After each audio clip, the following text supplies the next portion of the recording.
goal is to bring you your next favorite band.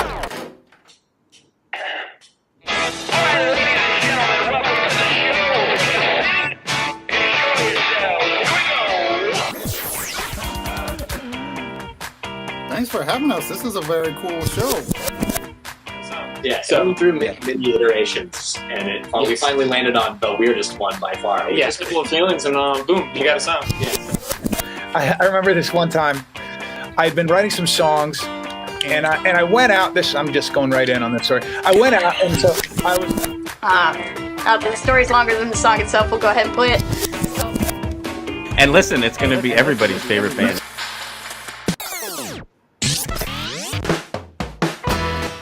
Welcome to your next favorite band.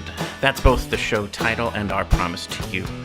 We here at Stereophilia Studio are tireless in our pursuit of finding incredible, genre-defiant artists who are either a hot, up-and-coming band or a group that has been delivering for years but have flown under the radar. Tonight, we spend time with the poetic, positive hip-hop with a harp that'll hook ya of Knotz and Christine, Elise.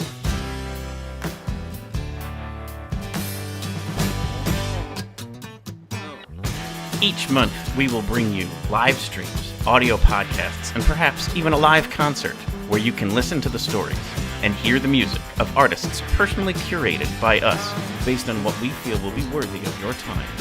Be sure to subscribe and tune in to each episode because the possibilities are endless and you never know who will be your next favorite band. Hello, everybody. Welcome to the show. I am your host, Philip Reese. Hello, and I'm your co-host, David Moore. And you are listening to Your Next Favorite Band. And we are back into it, David.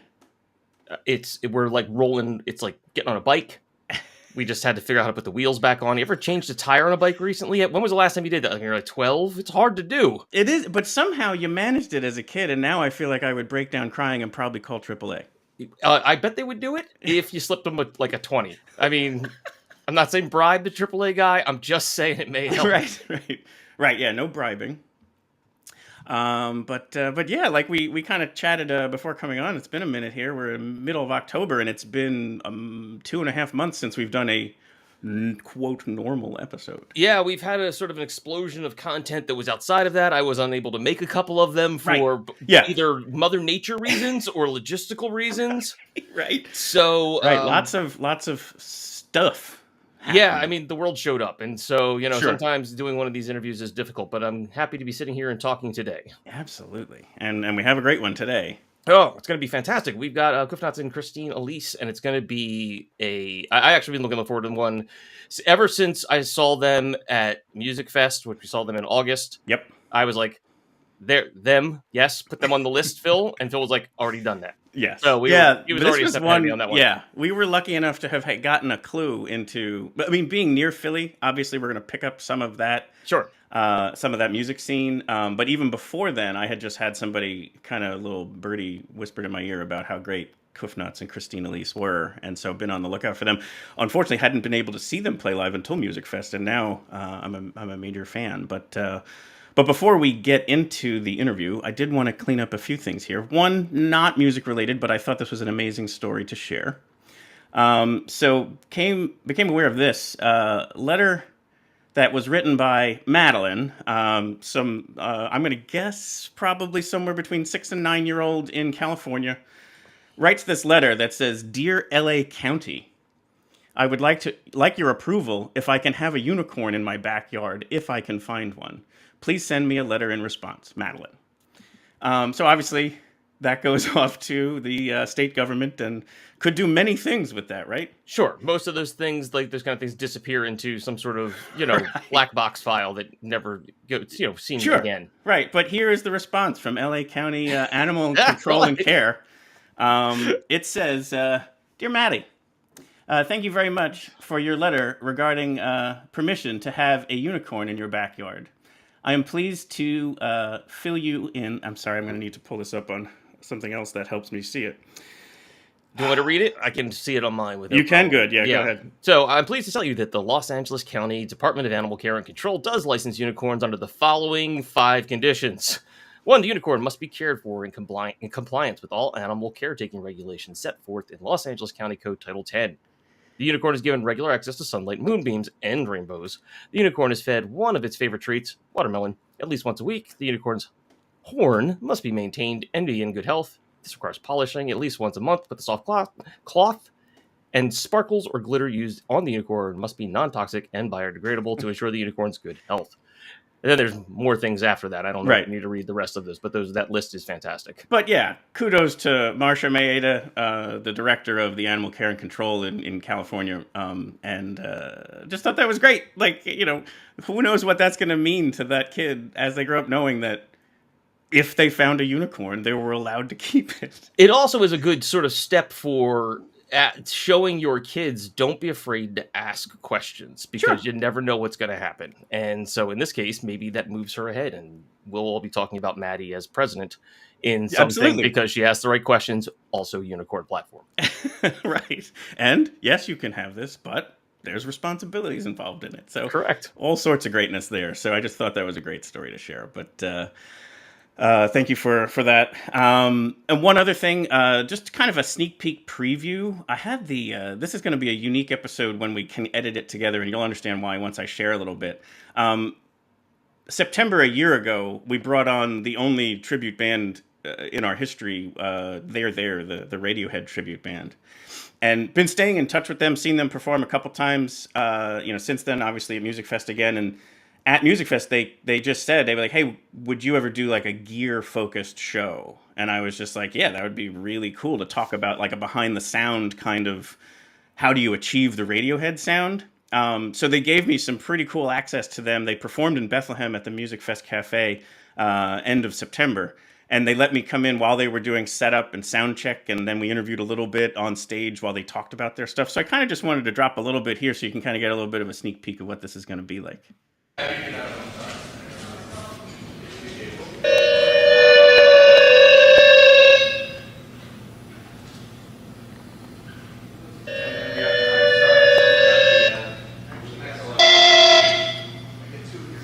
a little hot.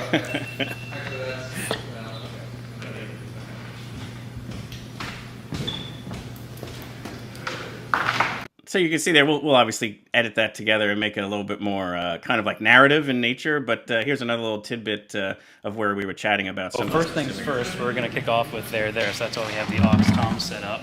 They're going to get scrapped right away, and everything else is going to be played on one of these two guitars or with some aux percussion over there. Right. So basically, I've got an input switcher determines which guitar or Chaos pad is inputting into the board. So A is the Strat, B is the Gibson, and C is the pad itself. So for like everything that's right place in the gloaming, I pop this bad boy on, and now the Chaos pad is live. Right. So anyway, it goes, obviously it's a lot more there, but I just thought it was a very cool thing. We spent like that kind of moment, 3, 4, 5 minutes with all 5 members. So we'll be able to stitch that together and kind of just express just where they go and get that sound. So for people who really dig Radiohead, it'll be like a cool nerdy peek into where they match the gear of Radiohead, where they do something more modern that gets to that sound, and where they also kind of just do their own thing. So anyway, I had a huge amount of fun just kind of capturing it all. And the reality is even if you're not a, say, Radiohead fan, but you're a gearhead, and you're into how, not even just a gearhead, you're interested in how musicians get their instruments to do certain things or certain tones or whatever. This is a pull back the curtain kind of moment. Mm-hmm. Yeah. And I already kind of it was becoming clear to me as I was doing it, since it was the first time we're doing an episode of this type, where like building it up to, then I obviously saw them play that night and captured some of the live performance of the songs that we were peeking behind the sound on. And we'll be able to then see that what it culminates to. And I think, for me at least, I was now watching and enjoying in a completely different way, because I was like, now I understand how that sound was made and who was doing it and where it was coming from. Because sometimes you might think it's an offstage or pre-recorded hit, but it's actually someone on stage who's timing it and making it happen, and it's imperceptible to you. It's really cool stuff. Yeah, so now you see why, since I play things, sometimes I'm impressed with parts that when they happen on stage, I'm like, did you see that? You're like, I mean, yeah, sure. And I'm like, no! You're absolutely right. You're absolutely right. And it's nuance and such that I think once you know the backstory, it helps you then have that much more appreciation. So hopefully we can bring that. And if it goes well, maybe we could do it with other bands too. Sure. I mean, why not? I love the idea. Yeah, very cool. Very cool. So anyway, let's now turn to our guests today. Like we said, Kuf, Knotz, and Christine Elise. They do this very cool thing when they're about to start a show where they actually establish kind of like a moment of peace because of, and I'll let Kuf talk about it when he's dealing with it. But they call it kind of an intro mantra. So why don't you actually do the bio right now before I start it so that we can let that go? Yeah, makes sense. Okay, named Philadelphia Magazine Best Rapper of 2022, Kuf Knotz blends hip-hop poetry with deep grooves of soul and beats sun-kissed with the spirit of lo-fi and 90s era vibes. Christine Elise is a classically trained harpist, pianist, and vocalist who has been consecutively touring across North America along with studying music therapy at a master's level that led her to find a passion for community music therapy. The unlikely pair connected and built the project with a similar vision, wanting to create positive, forward-thinking music driven by a strong message. Their releases include 2018's Higher Grounds and Community in 2021, along with releases available only at a show near you. And we love that too. So the opening here, this was a live recording done at Urban Jungle down in Philadelphia. And I let their kind of promo stick on the beginning since we're borrowing that content. So there's a brief promo there of Urban Jungle, and then we'll get into Christine Elise and Kuf Knotz.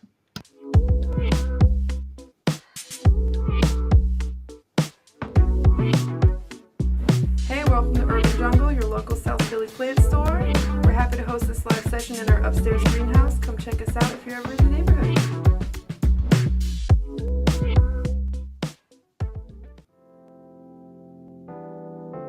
Peace. What's good, y'all? I'm Kuf Knotz. I'm Christine Elise. We are here live, Urban Jungle in South Philadelphia. Yes. Welcome. Before we jump into our set, we like to take a few moments to relax and ground our energy, as sometimes it's, a long day, long week, whatever it may be. We like to take this time to just relax, chill everything out.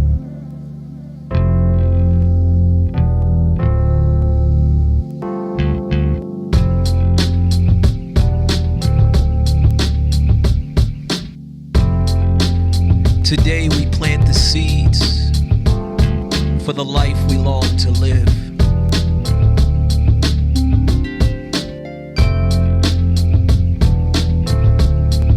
We build a space of calm and clarity around us.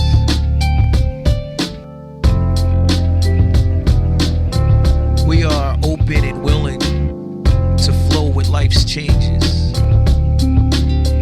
as we know those unseen curves come about pretty often.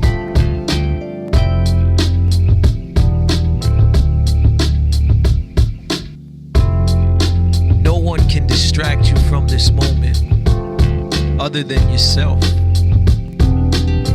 Be kind to yourself. Just breathe. As we know, our breath is an entryway to a place of inner calm and peace.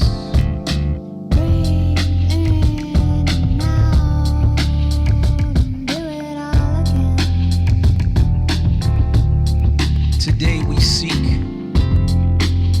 the sacred within the ordinary. Finding beauty in you.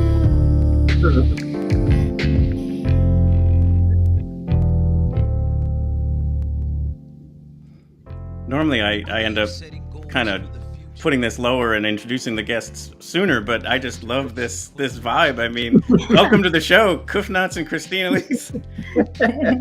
Hello. Thank you for having us. Absolutely. I mean, like, this is like the calm and the clarity and the sacred and the, I mean, just is so cool. And it's a way you typically start off your shows, right? Yep, for sure. It's such a nice grounded doorway into then just simply casting aside whatever you carried into the room and then just focusing on the art and the genius. And to be there in that moment. Yeah. Yeah. Yeah, definitely. I think so when we first started getting out and touring, we did a lot of yoga classes. Sure. We would play different yoga places, and I was always moved by how they began the class. Sure. And so it's like, this would be really cool to incorporate into the show. That's so cool. Yeah, and I think that's such a like the unique Kuf, Knotz, and Christine Elise experience, because obviously it's not exactly the elephant in the corner of the room that it's a unique pairing, hip hop with harp. So rather than treat that as something, like, how did that ever happen? More like, let's just acknowledge that and say that's a very, very, that's what this show is really about, is finding these like, genre breaking or stretching kind of experiences and shining a light on it, especially when it's as exceptional as what the two of you are putting out. So the obvious thing is, when you want to pair hip hop with harp, you do it at a Whole Foods. I mean, that seems the only logical way to approach the entire situation. Yeah, 100%. Right. So if you don't mind, share a little bit of that. Christine, I understand you, and we'll get into this in a second, were not a performer, but saw a Kuf show. Yes. And then saw him at Whole Foods and decided to kind of shoot your shot. Yes. Yeah, that was like a moment of, if I don't ask now, it might never happen. Sure. Like, if you see something, sometimes you just have to jump. And I didn't even really, I was a full-time music therapist at the time, working for an agency. So I didn't even really know how to perform. Sure. But I knew I had to ask for it to happen. So I just was like, hey, do you need a harpist? I mean, how often do you hear that? I mean, all the time, right? I mean, yeah. And I'm sure the reaction was a little bit like, oh, like, yeah, exactly. I'm like, a harp? Oh, all right. Like, I loved, like, previously being in different bands and playing around Philly. I would collaborate with a lot of different type of musicians. Even a saw player at one point. I collabed with, but a harp was never anything that crossed my mind, or I had even heard live. Like, I might have seen it on TV or something with a big orchestra. Yeah. But something about that was like, I kept thinking about it. I'm like, what would that sound like? So I ended up just sending her some tracks I was working on, and she improv'd on it and sent it back. And I was like, wow, that like, it sounded beautiful. And so it's like, yeah, let's try this. And if I understand it right, Christine, a lot of what you perform in a show is not scripted. It's not the same every show. Like, you are somewhat improvising every night. There are certain songs or moments that are, but there are other parts you're just kind of going with the flow. Yeah, most of it is improv. The most structured would be if it's just acoustic without Kuf's production in the back. Sure. Because the nature of that is more like creating the whole, holding the whole space for the music. Yeah. Right. So his productions allow for me to kind of listen to where it's appropriate to fit in. Yep. And kind of like also listen to his words and follow his words. To be able to support that in kind of like matching the inflection and matching like as kind of like a backup singer in a way. Right. Yeah, you're sonically supporting the lyrics. Yeah. Okay. That's very cool. And I think because of the talent might go unnoticed, because I think most people would think, oh, they practiced a ton and that's the production. So I wanted to make sure we pointed that out, that no two shows would be the same.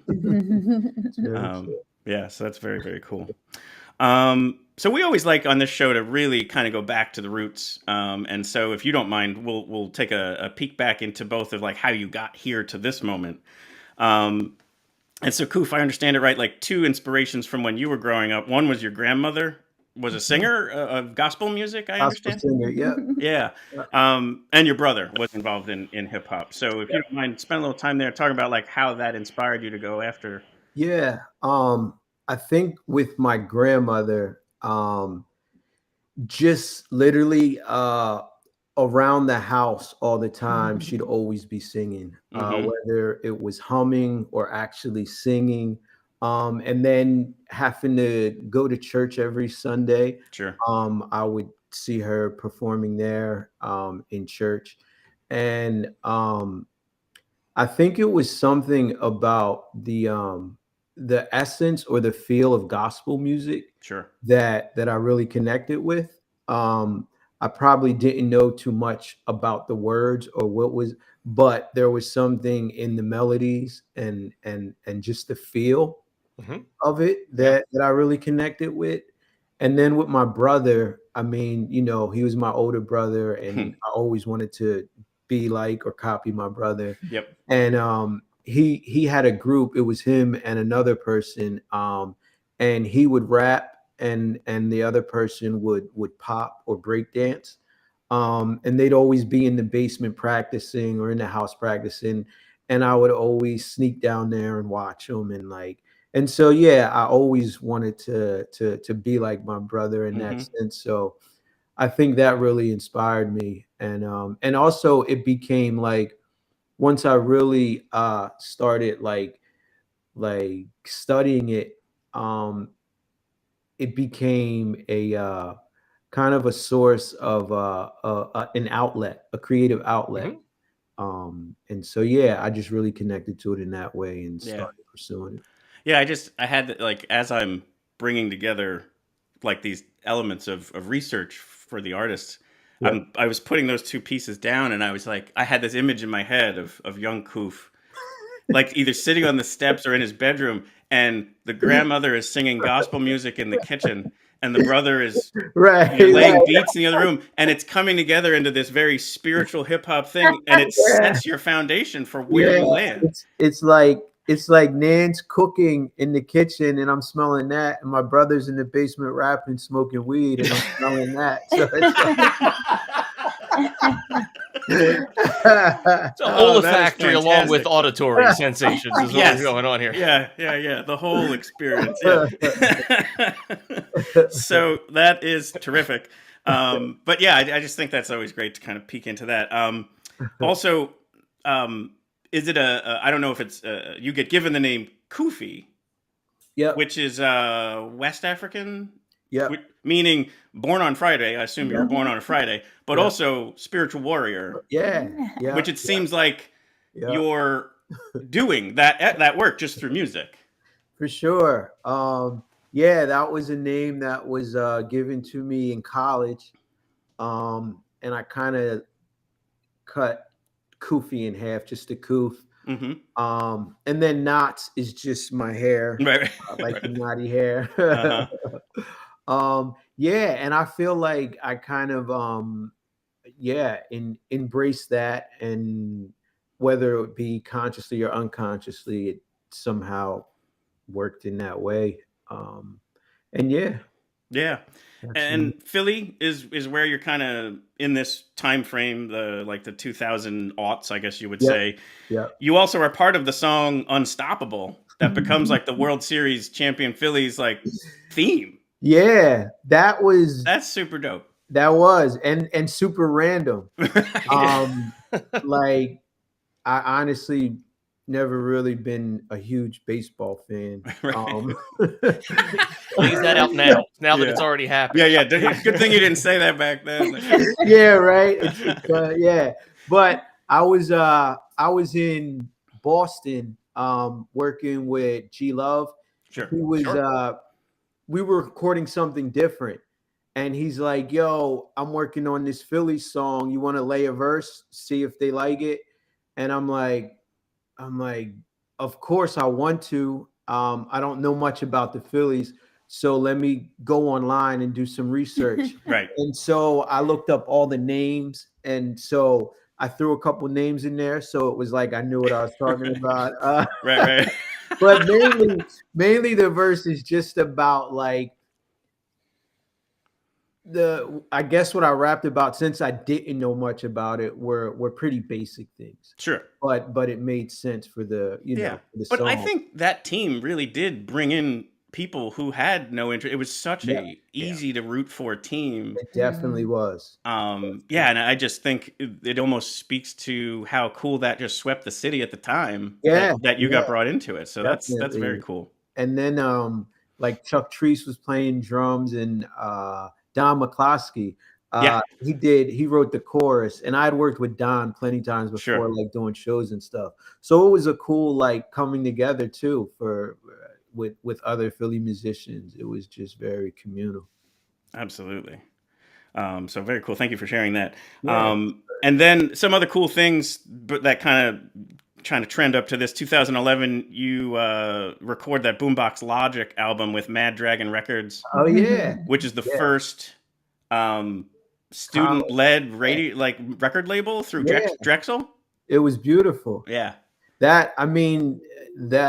the idea of having that just seemed like a no-brainer, but it was the first one. Like these students who were studying, the music business and wanted to get into the music business, they would run this label.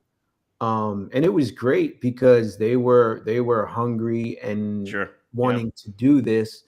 And so, it was, not stuck on like rules, like, oh, that's not how we do it. Like they would be willing to go and take a chance or ride with something different. Yep. Very innovative. It was cool. It was And there's a couple awards there, Independent Music Awards for Best Hip Hop Song. And so the accolades are starting to happen. You're Philly, then you leave in 2012, go to New York. And then from there, even on to the Netherlands, which I thought was a really, we might need a whole separate podcast episode for what happened there. Yeah, right. That was awesome. I loved it there. What led you to the Netherlands? Like what was the opportunity or the inspiration for that? A woman.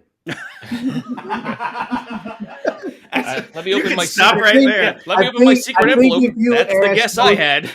I think if you ask most musicians from the United States what took them overseas, 7 out of 10 will say a woman. Right. That's fantastic. All right, we'll put a pin in that one. Maybe we'll talk about that some other time. What happened though when I went there? At the time, I was signed to Rope-A-Dope. Oh, very cool. Records. And they were working with different people over there, so they put me in contact with someone there who was doing music, and they introduced me to a whole circle of musicians, and I ended up recording an album, Positive Light. I recorded there and worked with a whole bunch of artists from the Netherlands, and was introduced to a really cool artistic community there. Yeah, Rope-A-Dope is good. We've had Bright Dog Red. I don't know if you know them. They're Rope-A-Dope as well, and they're like free improv. Yeah, I mean, like they will play a set and nothing's written. They just show up. Cool. Oh, wow. They sort of like free improv jazz, but they use a lot of hip hop backbeats and stuff. Yep. The guy that's a band leader is a music professor at one of the SUNY campuses, right? Is that right? Okay, cool. And his like, how it's normally like, singer, guitarist, keyboards, drummer. This band is master of concepts is what his is. So he'll come in and he's like, we don't write a song. We just come in with a concept. So it'll be like, okay, everybody remember what it feels like to be like a cold, crappy, rainy day in March. And then they just play. So they're all in the same headspace. Yeah. That's really cool. It is very cool music. I'm going to check them out. Yeah, you definitely should. So Bright Dog Red. And we interviewed them last summer and can't wait to see them play live. Because like another one where no two shows would ever be the same. They just can't be. Right. Yeah. So very, very cool stuff there. But Rope-A-Dope is an enjoyable what they're trying to do. So then you come back, but let's pause there. You come back to the States and back to Philly, if I understand it right. Yep. So Christine, we'll retract back to your origin story. Running in parallel to this, you start out learning the piano, and that at a very young age, where that's your inspiration there. But what other elements to that kind of leads you to music? Yeah. So I started piano at 7. Mm-hmm. And just really fell in love with it. I was introduced to flute. That didn't really last too long. My piano teacher said that I should when I was asked, I think it's something like 5th grade, you're asked to pick an instrument. Sure. And she kept convincing me to play the tuba. And I was like, we're going to throw extremely large instruments at you and see. One of these is going to stick or knock her over. Did you need like an anchor? Like were you running around the room or something? All right, if the tuba doesn't work, then the harp's got your name all over. Yeah, right. Well, it's interesting because I guess there's a pattern here because I said the tuba and she was like, not many people play. So you need to play the tuba. And then so I proceeded with this same route of accompanying my middle school choir when I was in middle school, playing piano for them. And my choir teacher said, I want to take up the harp and you should take up the harp too. And then this question came again, like, the harp? Right.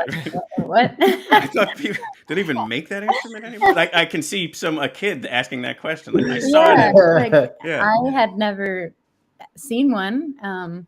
Maybe, in an orchestra if I'm from really far away. Sure. Or a movie about the 1700s. Like something yeah. And so I was presented with that same question and the same answer was like, well, because not many people play it. Right. So I guess I look like someone that will try. Interesting. You're a trailblazer. I'm sorry, I was laughing in the middle of you sharing that. But okay. I was picturing the alternate universe of the tuba sticks, and you run into Kuf in Whole Foods and you go, let me know if you need a tuba. And I don't know if it would have landed the same way. I'm also waiting for we get an email afterwards from your middle school teacher that's like, now I think the hurdy-gurdy is your next move, or the carillon. You need to carry a 4-ton, I did try the accordion for a second, but that's on brand. Yeah, but probably not big enough. Now, not to oversimplify it, but is the harp like a piano, just kind of on its end? Yeah, if you think about it like an upright piano, and you can open it and see the strings. Right. There's hammers inside that is just like my fingers playing it. So you do have to change your perception of the notes go from you out instead of from left to right. Oh, interesting. Sure. So that's a perception shift, but the layout is pretty much the same as the piano, which often. And you're just the hammer. Yeah. So a lot of harp teachers won't take you as a student unless you have played piano for a while. Makes sense. Gotcha. Yeah. Very cool. And then the musical therapy is, so you go to college not for music but also for music therapy, Immaculata College. Yeah. And so there must be some inspiration there for you wanting to bring not just music to the world but healing to those who might be able to utilize that as a medicine. Yeah. Music was very medicinal in my life and helped me get through some things. Mm-hmm. And at that point of finishing up high school, I didn't really know that there was a major such as music therapy. And I wanted to kind of go into a therapeutic field. But then I had all this music background and really felt much more comfortable using music to express my own self. And I was not really comfortable expressing myself with words. So when saying this to my piano teacher, she was like, hey, well, there's a thing called music therapy. Mm-hmm. That just seems like exactly what, you're looking for. Sure. And I applied and just really got into it and really ran with my studies there. Yeah. Can you just, so anybody that's not aware how music therapy works, can you just give a brief idea to anybody that might be watching or listening, because that's as you said, you're not aware of the major, some people may not be aware of how that actually works in a therapeutic kind of way. Yeah, so it's a huge spectrum of how it works, mm-hmm. but the most basic, simple way to explain it is music is used to meet non-musical goals. Okay. So that could be physical, that could be emotional, that could be social. working on communication skills, working on increasing rhythm to match someone's walking gait to then increase their speed and their physical ability to like mobility to walk faster, or using songs to process things in someone's life, whether that be listening to them, whether that be discussing the lyrics, something different, like in a classroom, like an emotional support classroom or an autism classroom, using songs to teach social skills and ability to ask for needs. So creating all that kind of stuff. So although sometimes it's seen or people might think that like, what song would you prescribe me? There is just so much. It's a lot bigger than that. You're right. We can work in hospice. We can work in addiction rehabs. Oh, yeah. We can work in, with PTs and speech therapists. Right. Well, I think any person has had those moments where like a song just knocks you flat and you're like, wow, I didn't realize I was still hurting over this or still had that. I thought I had moved past it. And all you really did was suppress it and, have it kind of like scab over. And then a music or a song or whatever could unlock that, but you don't know which one. You don't even know it yourself, let alone some other person. But to work in that world with people who definitely have need and benefit from it, but anybody could. I mean, like it would really be a good thing for anyone to kind of spend some time with. I wanted to bring up, so this is a little bit early, I believe, but we're close to this moment. Since we're talking about this topic, I wanted to share your website for Higher Ground Music. Oh, yeah.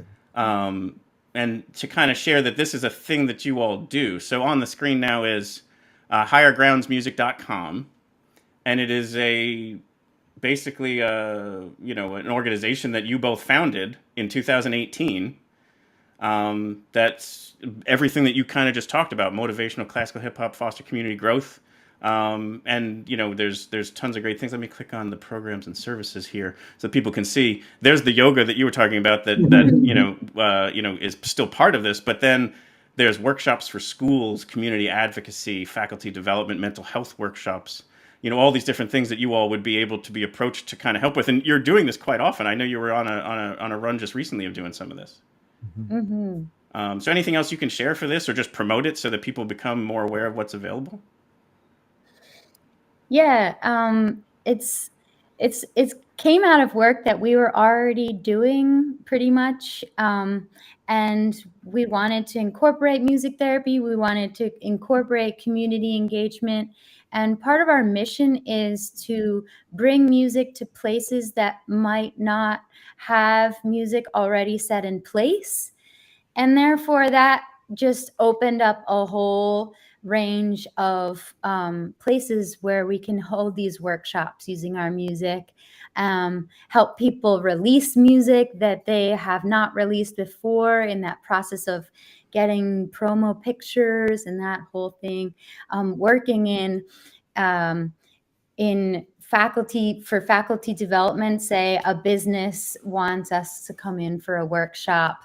So it's really like, again, using music to create that space and then seeing where that group or that community takes it, and watching that environment run with it. And those are just all those different ways of doing a similar thing.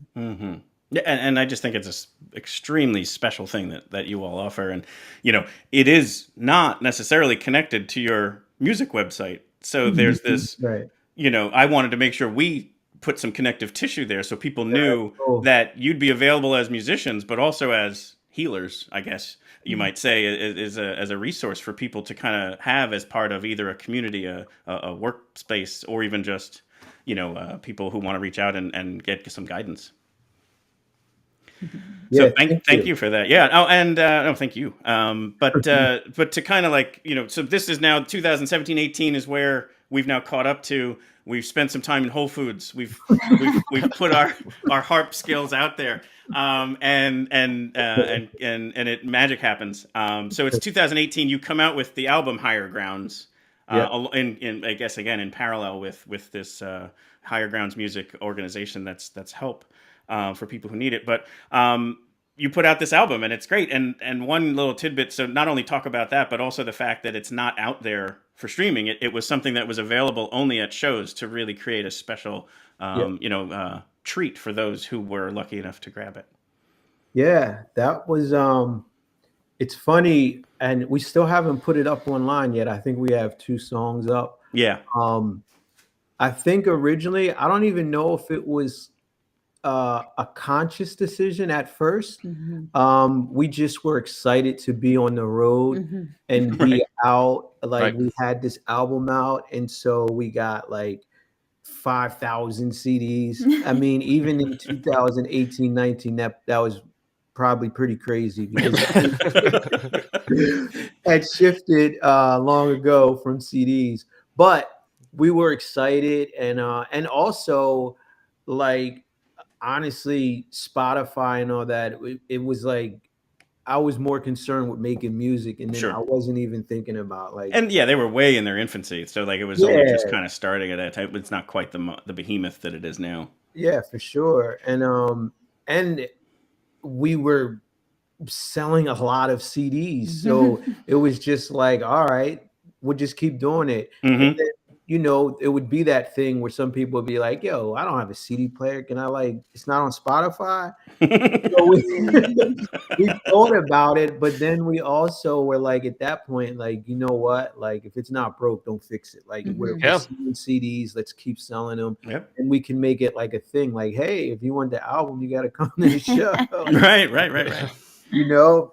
So it worked well, and now we don't have any more, and like it's not up. So it's like if you have it, you have it. Like no, we can't. Yeah, the only chance you got is like a used CD store somewhere in Philly. Like, that's what 5 years will do. It's 5,000 CDs sell out in 5 years. So that's the math on it. I mean, unless you guys did a second print run, in which case, if you have the original print run, worth even more at that music store. Like a book edition. That's it. There you go. Yeah, right. Yeah. There you go.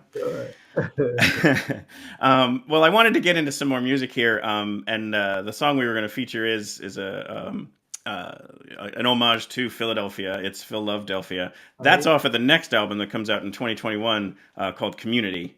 And so I'm going to let it play here a little bit. It's off of that same live recording from Urban Jungle. So we're going to just hit play here and enjoy some of this. And then, we'll let it play in the underground here while we chat over it in a few minutes. But enjoy PhiLOVEdelphia, Kuf, Knotz, and Christine Elise. It's dedicated to our beautiful city of Philadelphia. The city of brotherly love and sisterly affection. It's the birthplace of independence, y'all.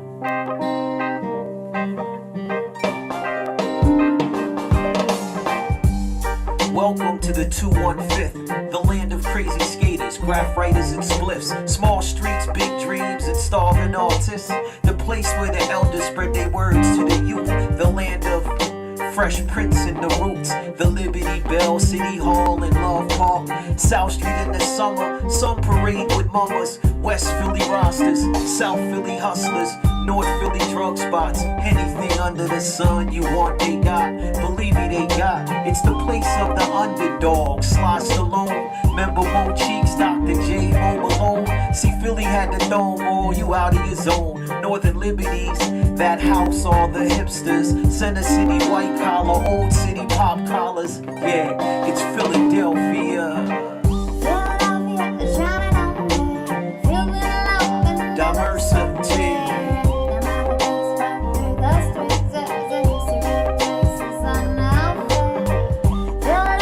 Shine on me. Diversity.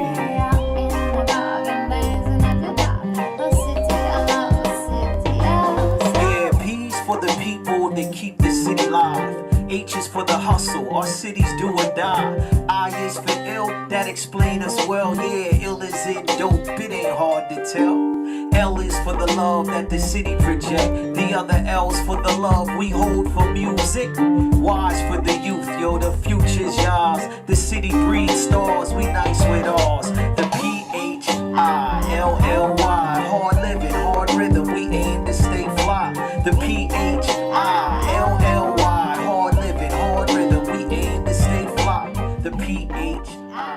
do love when the musician that's the interview is dancing to their own music. I so love that. So, but let's talk about this song. It's such a great, like, again, peek into Philly. And if you know, you know, and if you don't, you're kind of getting made aware of what Philly's about. Right, for sure. Yeah, I feel like so I didn't grow up in Philly. I moved to Philly when I was going to the Art Institute, and so I guess what I'm speaking on is my experience living in Philly for the 12 years I lived there, and just really, embracing all of Philly. It's like the love, the community, and also the edges that are rough. Right. Throughout the city. So all it's part like, of it. you know. And I wanted to spend a little bit of time here on the musicality. So, like, two things about it is, Christine, for somebody who didn't perform until like the moment you walked through the door to join Kuf on this journey, that's fantastic. Like, you have such tremendous performance talent, and then also these hooks that you write that fit with this. It's like it was there and just needed you to be a part of it. Like, it's really fantastic for somebody who, I mean, just raw talent. That's amazing. So, like, I just wanted to mention that because it must have been scary early on. Yeah. But like, just the talent shown through, and you know, I just wanted to get your take on all of that, you know, those first moments when you were just like, hey, there's something really here. Yeah. Well, I think it attests to a lot of music therapy skills that I learned, and being able to kind of put all those skills into action of like listening and not playing all the time, figuring out where you fit in. Sure. Like taking his whole verse and trying to then summarize like a concept or a theme. Sure. So that kind of helped me in a different way. Like you said, when the Drexel students were innovative and not really having a framework. Well, I didn't have a framework of the music industry and how to do that. Right. So therefore, it just came from my own background of how to move forward. But we were just talking about this the other day, that I said, remember when we would just go to those beginning like radio interviews and stuff, and then after you'd be like, oh yeah, I forgot that you never really did this before. And inside I would be like so nervous, like I never heard my voice in headphones. Yeah, right. Like I never really had to speak much about my story, like, you know. Right. And like it's different. I wouldn't change any of it to get to where we are. Right. Well, the one thing though I want to add to that though is I'm sure musical therapy training did not teach you how to do that, you know, filthy, sassy, like no. This really awesome element to that, the vocality and the hook. I mean, like, that's not anything but talent. I mean, that's just raw. Like, that's you. Like, that's amazing. You'd be surprised what they teach at the master. Yeah, that's the today we're gonna teach you. Yeah, exactly. Well, it's funny though. Like, along with that, it wasn't until 2018, like the very beginning, we had to do a show. It was like a house show, a basement show. I guess like maybe 50 people were in there. Sure. And we had music we were going to use, but a lot of times, like, I'll read the room and I'll be like, all right, maybe we have to do something different. Sure. So this was one of those times where the music we had created wouldn't have fit well there. So I was like, let's just do it acoustic. Like, let's just wing it. Let's improv the whole set. And like I'm 2 minutes before we went on. And so you soiled yourself. No pressure. And the thing was too, Christine, like when we started doing it, was strictly harp. Sure. But from her voice, her speaking voice, it always had like a kind of rasp and like a little twang to it. I don't know where the accent was from, but I'm like, I know that she can sing. Know she can sing. And so I introduced that to her too, like, hey, you think you can sing? And she's like, what? Like, I've sang in, music therapy, like making up children's music and stuff like that. The wheels on the bus go round. Yeah. You want to drop that tonight? We got you. So it's funny. So this show, we improv and she sang, and it was like that was the start of her singing and flip the switch. Yeah, and it was beautiful. Yeah. I was more surprised probably than she was.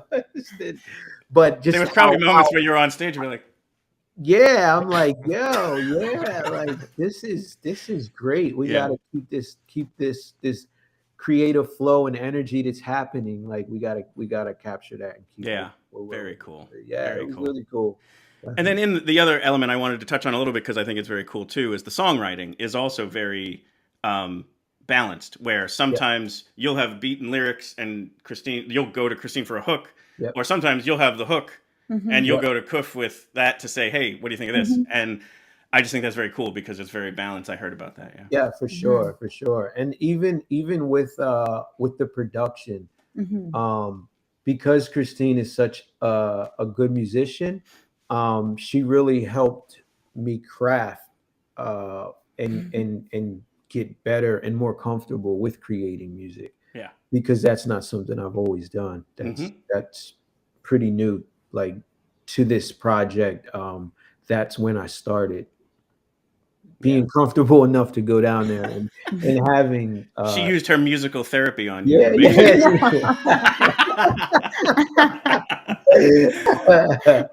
Let me calm down your anxiety and unlock some creativity. And it works good.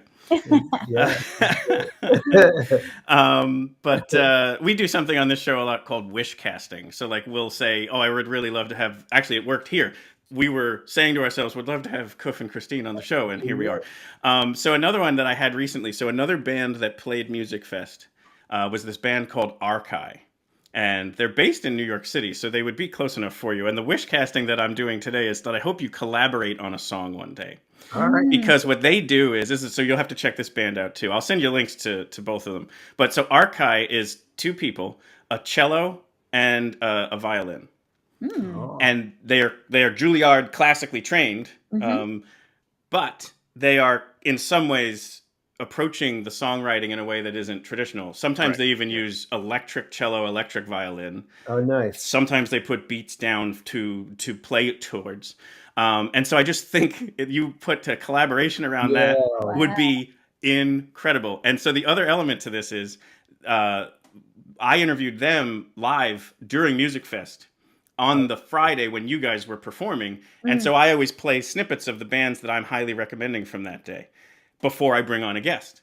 So I'm playing you, that day. And then as we were wrapping up and they were putting their instruments away, they're singing the hook to that PhiLOVEdelphia song. Yeah. So they're like putting it away, like, and then they just stop, like, what a hook that is. So they're already in love with the two of you. That now if you check out some of their music, I think you'll love them. And then you guys would have an amazing song together. I'm sure. I guarantee it's in there. Definitely. Yeah. So that's my little wish cast for this episode. Thank you for indulging me. But so speaking of Musikfest, you guys performed there. It was incredible. I wanted to play a little snippet there. It's only like a minute and a half. It's the song "Be Free." I always like give people like a flavor of Musikfest and like what your performance was like there. So let's take a peek here. "Be Free," Kuf, Knotz, and Christine Elise. Open atmosphere and amazing.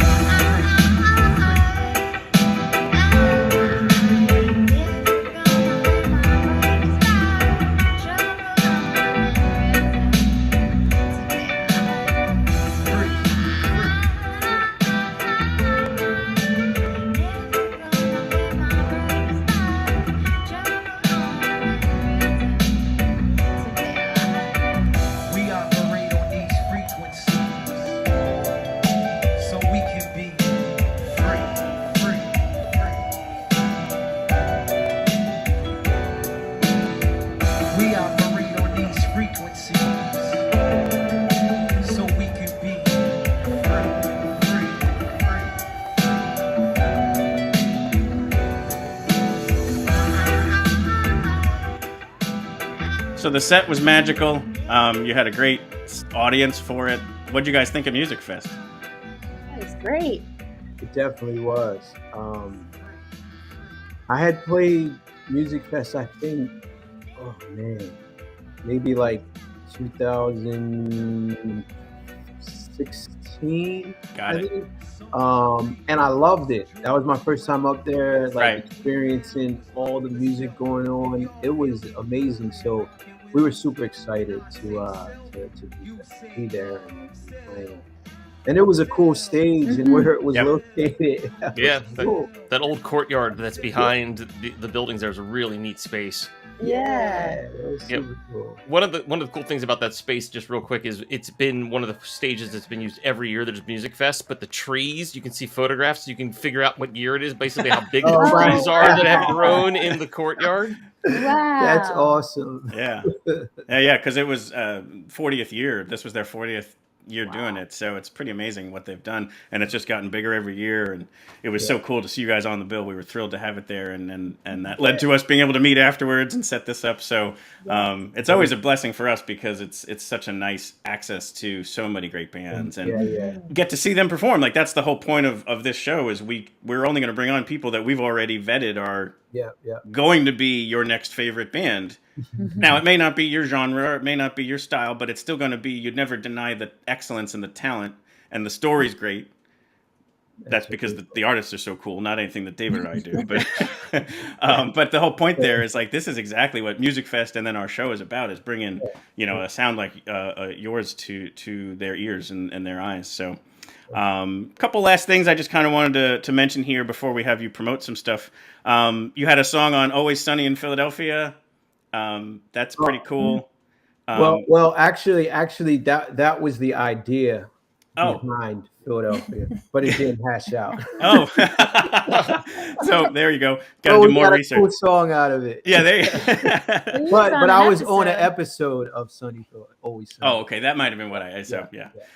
And if you do play sometimes with a more full band, and you the band there is a band called Trap Rabbit. Yeah. So I wanted to mention that because they're great. They're awesome. Yeah.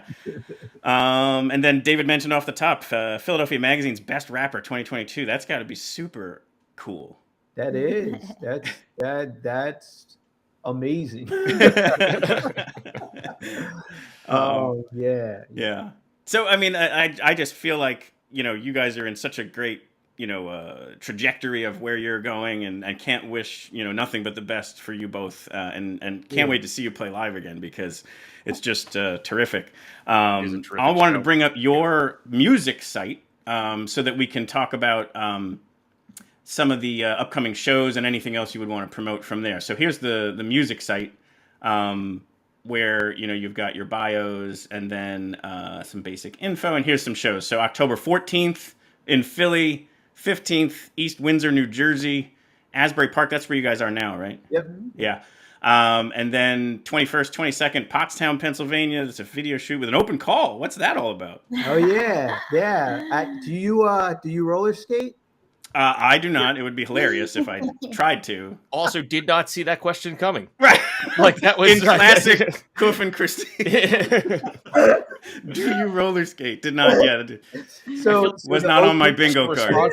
Only when black birds are on Thursday. It feels like that kind of spy response is the only thing that works in that case. Yeah. So it's we're shooting a video for the song High Vibrationz. And it's at a roller skating rink, and it's going to be like like a 90s vibe, like cool throwback at the roller rink. So fantastic. Yeah, if you feel like skating, come on through. Yeah, definitely do that. And that's a great transition actually, because what we're going to do here is kind of close out our convo. We'll do our kind of closing credits, and then you guys were kind enough to lend us High Vibrationz. Yeah. So we're going to play that after the credits. So if you want, world premiere, I don't know, you probably gave it to somebody. Yeah, it is. World premiere. World premiere. World premiere. Intergalactic premiere. This is the first place anyone has heard it. So cool. Yeah. That'll roll after the credits. But Kuf, Christine, thank you so much for coming on the show today. Yeah, thank you for having us. And I wish I roller skated. That would have been amazing. But I will probably end up in the hospital. You're welcome. Yeah. I mean, I don't even. Yeah, that's going to be pretty crazy. Me putting on roller skates, but. Yeah. Here's something you got to figure out between now and then is how to get that harp on wheels so that you can be just like rolling around. We'll figure something out. But this was such an honor. Thank you guys so much for coming on the show. Thank you. Thank you, guys. Yeah, thank you. David. Hello. Wow. What an honor and a pleasure that was. What a great conversation. It's always nice to have somebody that has both an interesting story, has nuggets of just sort of like things you didn't expect to have happen or get thrown in there.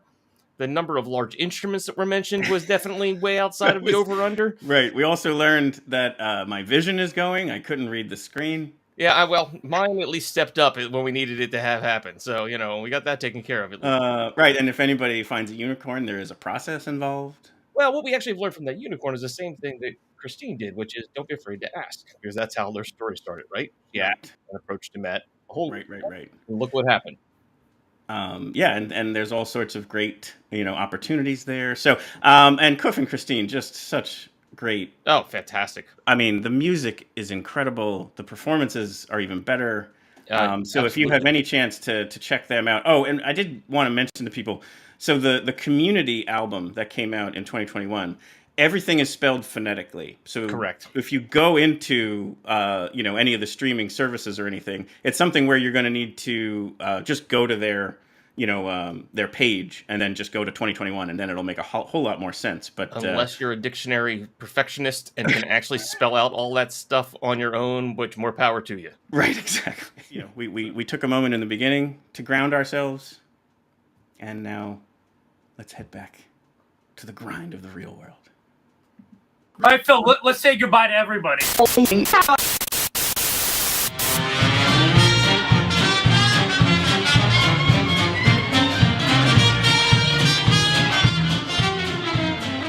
We hope you've enjoyed this episode of Your Next Favorite Band. We would like to sincerely thank Knotz and Christine Elise for joining us today and sharing all of their amazing backstories and how they got to where they are and how they write this incredible music that they've got out there for all of us to enjoy. And definitely check it out. The recordings are amazing, but the live show is really quite something special. So definitely don't miss that out when it's going to be nearby, or if it's not, just travel far to go get it. We'll share links in the show notes to their site, their different social medias, as well as the Higher Grounds Music website in case you have a calling or a need for their services there. It's certainly something that's quite special. So definitely encourage you to check that out. As always, our hope here is to bring you your next favorite band. If you tuned in today because you already knew Kuf and Christine, thank you so much. We hope that you might consider liking or subscribing or following us so that we might be able to bring you your next favorite band in the coming months. Or you can check out our website, nextfaveband.com, or the YouTube channel. Everything we've done up until now is available out there, so your next favorite band may already be out there. So definitely check us out. There's lots of great stuff there. So incredible guests furthermore coming up throughout October and November, leading up to our year-end Winter Wonder Jam, which is going to be really special this year. So definitely check that out. Hope to see you at a live show soon.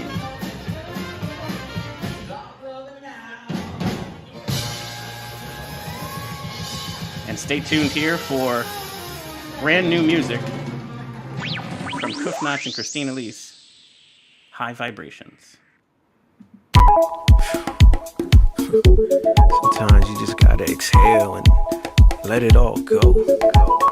You know what I mean? Through all the trials and tribulations, I learned to value patience. No, not a simple task, but they say practice makes perfect. I searched it, it was urgent. Walking on the edge of a tilted surface, driven by thirst to find my purpose.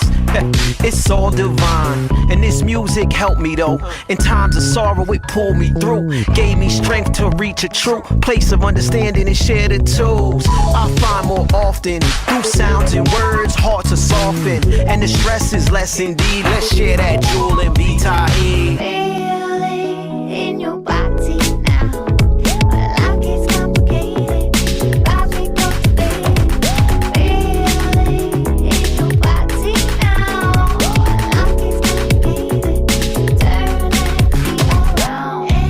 Everyone's got their own situation. Gotta find your time to work it out. Melody to mingle, ease and confrontation. Sometimes you gotta turn it up to scream and shout. Do what you love, what makes you feel. Do what you love, no time to compensate for no deal. Do what you love, what makes you feel real. Do what you love, no time to compensate for no deal. Feel it in your body now. Well, life gets complicated. Drive me go to bed. Feel it in your body now. Well, life gets complicated. Turn that beat around. Feel it in your body now. Well, life gets complicated. Drive me go to bed. Feel it in your body now. Well, life gets complicated.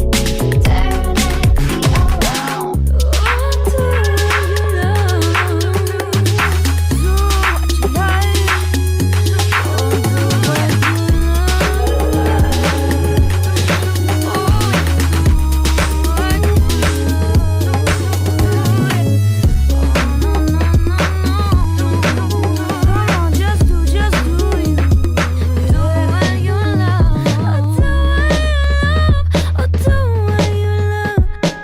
Feel it in your body now. Well, life gets complicated. Drive me go to bed.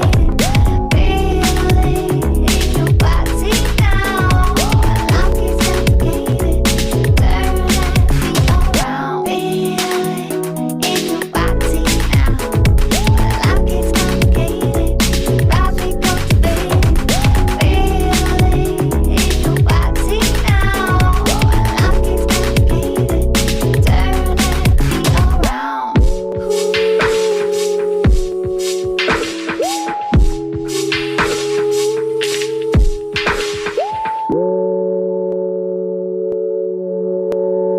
Yeah, one thing I learned over the years is that this music heals. I'm always moved by the true tune to get me high and read for all shrooms. And when I land, I'm still floating on golden sands, deep inside a meditation to reach nirvana's the destination.